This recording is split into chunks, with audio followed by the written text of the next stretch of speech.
Bangladesh cricket board এবং বাংলাদেশ সরকার পুরোপুরি decision নিয়েছে সামনের যে ইন্টারন্যাশনাল T20 ওয়ার্ল্ড কাপ সেখানে বাংলাদেশ খেলবে না। বাংলাদেশ আরও ক্লিয়ার করছে যে বাংলাদেশ ইন্ডিয়ায় গিয়ে খেলবে না, তারা শ্রীলঙ্কায় খেলতে পারে। তারা আইসিসির কাছে রিকোয়েস্ট করছিল যে ইন্ডিয়ায় বাংলাদেশের জন্য হুমকি স্বরূপ নিরাপত্তার ঝুঁকি আছে, তারা ইন্ডিয়া খেলতে পারবে না, তারা শ্রীলঙ্কায় খেলবে।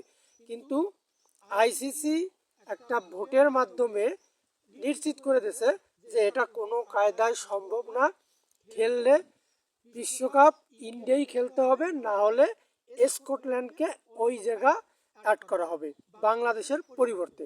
পুরোপুরি বাংলাদেশ ওয়ার্ল্ড কাপ থেকে ছিটকে যাবে। তো এই ডিসিশনে ভোট হয়েছে যে কোনোভাবে বাংলাদেশ তার পরম বন্ধু পরম আত্মীয় পাকিস্তানের একটা ভোট পাইছে আর বাংলাদেশের নিজের একটা ভোট, এই দুটো ভোট পাইছে, বাকি কোনো ভোটই তারা পায় নাই। এখন নিশ্চিত যে বাংলাদেশ আর যেতে পারতেছে না ওয়ার্ল্ড কাপে। কালকে বাংলাদেশের যে সরকার থেকে যে আমাদের ক্রীড়া উপদেষ্টা আসিফ স্যার যে সংবাদ সম্মেলনটা করছে সেখানে তিনি মোটামুটি যে ইঙ্গিত দিছে তা হচ্ছে আইসিসি আমাদের কথা শুনে নাই কোনোভাবে, কিন্তু আইসিসি আমাদের কিছু বলেও নাই। মানে তার কথার সারমর্ম আমি যেটা বুঝলাম, যদি আইসিসি বা বিসিসিআই মানে ইন্ডিয়ান ক্রিকেট বোর্ড যদি তাদেরকে রিকোয়েস্ট করতো, তাদেরকে একটু তেল দিত, তাহলে তারা যাইতো। যেহেতু তারা কোনো ধরনের যোগাযোগ করে নাই, কোনো ধরনের সহযোগিতা করে নাই, তাই তিনি কোনো কায়দায় বাংলাদেশ টিমকে ইন্ডিয়া পাঠাবে না। তিনি একটা খুব গুরুত্বপূর্ণ একটা কথা বলছেন, তিনি বলছেন যে ইন্ডিয়ান সরকারও আমাদের সাথে যোগাযোগ করে নাই।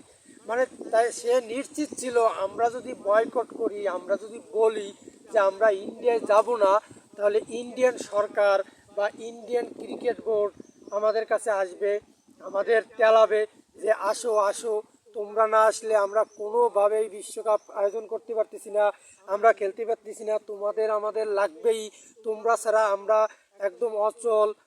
কিন্তু দিন শেষে ইন্ডিয়া কিছুই করে নাই।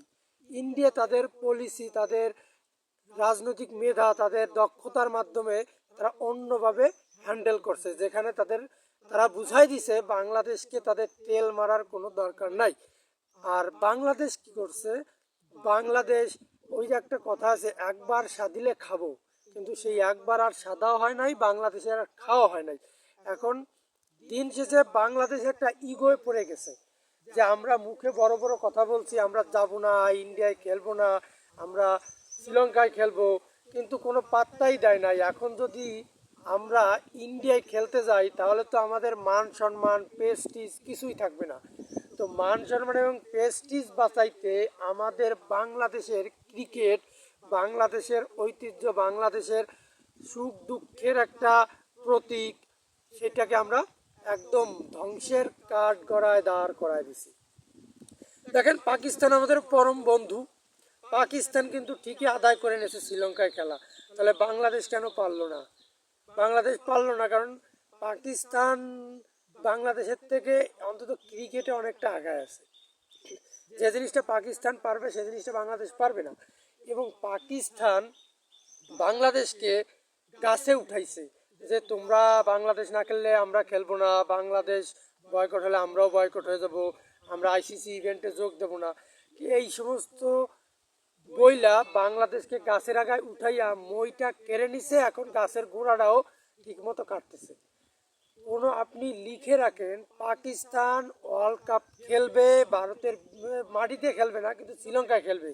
আর বাংলাদেশের প্লেয়াররা, বাংলাদেশের দর্শক সেই খেলাগুলো দেখবে যেখানে নিজের দেশ খেলতে পারবে না, তারপরও ভারত অস্ট্রেলিয়ার খেলা হবে, ভারত পাকিস্তানের খেলা হবে, বাংলাদেশের প্রতিটা মানুষ ফেসবুকে স্ট্যাটাস দেবে, ফেসবুকে ভিডিও কন্টেন্ট মেক করবে, কিন্তু নিজের দেশ দিন শেষে খেলতে পারবে না ওয়ার্ল্ড কাপ।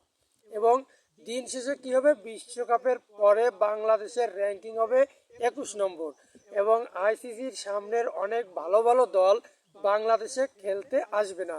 তার মাত্র একমাত্র বাধা দেবে বিসিসিআই। আর ইন্ডিয়ান ক্রিকেট বোর্ড এত শক্ত যে বাংলাদেশ ক্রিকেট বোর্ডের মতো 10টা ক্রিকেট বোর্ড এক হয়েও সেই ইন্ডিয়ার ক্রিকেট বোর্ডের কিচ্ছু করার ক্ষমতা রাখে না। আমাদের ক্রিকেট কালকের এক ডিসিশনে ধ্বংস হয়ে গেছে। এই সত্যি কথা বলার মতো সৎসাহস বাংলাদেশের কারো নাই।